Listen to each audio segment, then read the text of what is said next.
சீனாவில் நடைபெறும் ஆசிய பேட்மிண்டன் சாம்பியன்ஷிப்பில் இந்தியாவின் பி.வி. சிந்து, கிரண் ஜார்ஜ் ஆகியோர் முதல் சுற்றில் வெற்றி பெற்றனர். மகளிர் ஒற்றையர் பிரிவில் பி.வி. சிந்து 21-15, 21-19 என்ற நேர் செட்டில் இந்தோனேசியாவின் எஸ்தர் நுமியை வெற்றி பெற்றார்.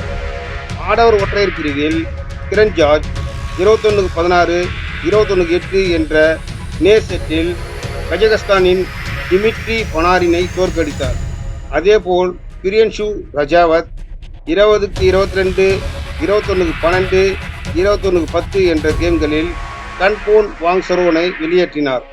ஆனால் லக்ஷ்யா சென் 18-21, 10-21 என்ற கேம்களில் தைவானின் லீ ஷியா ஹாவிடம் தோல்வி கண்டார்.